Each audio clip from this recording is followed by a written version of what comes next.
এই কাজটা ছোট হতে পারে, তার উদ্দেশ্যটা অনেক বড়।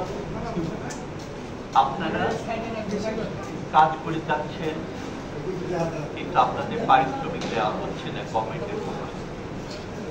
একটা জিনিস বলে রাখি, এটা দায়িত্ব কিন্তু হৃদরোগ ইনস্টিটিউটের না। আপনাদের যে প্রোগ্রামের আন্ডারে সরকার দিয়েছিল সেই প্রোগ্রামটা বন্ধ করে দেওয়া হয়েছে। আপনাদের তো জানানো হয় নাই যে আপনাদের প্রোগ্রামটা আবার চালু করবে কি না। এটা মিনিস্ট্রি এবং পিটি অফিসের কাজ, হৃদরোগ ইনস্টিটিউটের কাজ না, হৃদরোগ ইনস্টিটিউটের বাজেটের কাজ না। এটা বুঝে রাখবেন। আপনাদের দায়িত্ব সরকারের, আমাদের সরাসরি না। অমানবিক কাজ হচ্ছে। এই প্রোগ্রামের আন্ডারে 14,000 লোক খেলতে ছিল। সারা দেশে 14,000 লোকের নামে কাজ। কিসের আশা যে যদি কখনো চালু হয় আমরা হয়তো বকেয়া পাবো। খুব খারাপ খবর হলো গভর্নমেন্ট করছে বকেয়ার জন্য আমাদের মাথা ব্যথা লাগে। ওকে কাজ করতে ছুটে এত করে একটা হাসপাতাল চলবে, তার পরিষ্কার পরিচ্ছন্ন রাখার মতো, নিরাপত্তার মতো জরুরি দুটো কাজ এরা করছে, সেটা দায়িত্ব না নিয়ে যখন কর্তৃপক্ষে বোর্ডের কথা বলে তখন অবাক হতে পারে। এখন পর্যন্ত আমার কাছে আপনাদের দায়িত্ব নেবে এরকম আশা কেউ দেন নাই। অপারেশন প্ল্যান আবার চালু হবে এরকমটা কোনো আশা নাই। হয়তো নতুন কোনো প্রোগ্রাম আসবে, সেই আশার বাধ্য করে আপনাদের ঘর বেঁধেছেন।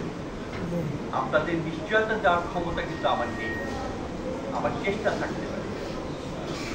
নিরাপত্তা কমিটি বলছিল যে বেতন পাইনি, কথা ঠিক না। আপনাদের 2 মাসে বেতন জোগাড় করে দেওয়া হচ্ছে, সরকার দেয়নি। সরকার দেয়নি, খেয়াল করে রাখেন। ওটা আমাদের ব্যক্তি উদ্যোগে করে দেওয়ার ব্যবস্থা করা হয়েছে। ওটা হৃদরোগ ইনস্টিটিউট দেয়নি। হৃদরোগ ইনস্টিটিউটের পক্ষ থেকে দায়িত্বের অংশ হিসাবে এরকম ব্যবস্থা করেছি। কথাটা খেয়াল করে রাখবেন। সরকার দায়িত্ব দেয়নি। খুব দুঃখের কথা এটা। এটা সরকার ইচ্ছে করে করেছে তা না। যারা ট্রেনিংয়ে ছিলেন তারা তো একটা ধারাবাহিক প্রোগ্রাম শেষ হলে পর আরেকটা চালু হবে, সেটার জন্য প্রস্তুতি থাকতে হতো। তাদের কোনো প্রস্তুতি ছিল। আগে যে রেজিমে যারা কাজ করে গেছে তাদের কোনো অ্যাকাউন্টেবিলিটি ছিল। আপনাদের একটু বিপদে ফেলে, বকুল সাগরে ফেলে তারা চলে গেছেন, তাদের কোনো দায়িত্ব খারাপ হবে। এই যে ঈদ চলে আসছে, রোজার মাসে রোজা রেখে আপনারা কাজ করছেন। আপনাদের জন্য হয়তো আমি সামনে কিছু ব্যবস্থা ঈদের আগে করতে পারবো। আবারও বলে রাখছি, এটা হৃদরোগ ইনস্টিটিউটের বাজেট কোনো সুযোগ নেই আমার, ওখানকার ফান্ডের কোনো সুযোগ নেই আমার। ওটা ব্যক্তি উদ্যোগে আমরা ব্যবস্থা করছি। এটি খেয়াল রাখবেন। আপনাদের জন্য আমাদের যে শুভেচ্ছা আছে, সদিচ্ছা আছে, এটা মনে রাখবেন। কিন্তু থাকলেও সামর্থ্য এবং শক্তি সবসময় আমাদের নেই, এটা হলো রিয়ালিটি। তারপর আমরা চেষ্টা করে যাব আপনাদের যে কোনোভাবে হোক সামনের দিনে কোনোভাবে অ্যাকোমোডেট করা যায় কিনা। আমার ইনস্টিটিউটের যারা আছেন কর্তৃপক্ষ এবং আমার নিজের পক্ষ থেকে সেই চেষ্টা কিন্তু থাকবে। আমি জানি সফল হতে পারবো। আর এই যে ডক্টর জুনিয়ারটা একটা ভালো কাজ করছেন, যে কোনো ভালো কাজে উৎসাহ দেওয়া। আজকাল খুব বাজে, মানে খুব বিজি শিডিউল, বাজে একটা কাজে গিয়েছিল আমার।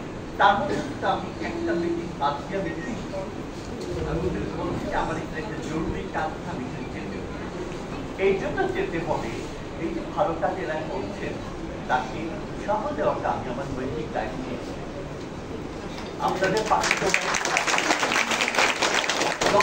দেওয়ার চেষ্টা করেছেন, তাদের এই ইচ্ছাটা আমার খুব ভালো লেগেছে।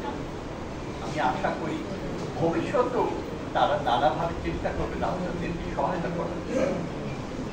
যখন একটা সিস্টেমের মধ্যে আসবে তখন আপনাদের এই সহায়তা লাগবে না। এই বিপদের দিনে ওরা যে আপনাদের পাশে অল্প হলেও যে চমৎকার কিছু কম্বিনেশন করে নিয়ে এসছেন, এটা সত্যি প্রশংসা। ডাক্তার শাকিল আরিফ চৌধুরীকে বলবো যে তার এই উদ্যোগগুলোর জন্য ভবিষ্যতে আরো কেউ চালু নটরডেমিয়ান যারা আছেন তাদের সবাইকে আমার পক্ষ থেকে আন্তরিক কৃতজ্ঞতা। রমজানের মাসে সবাইকে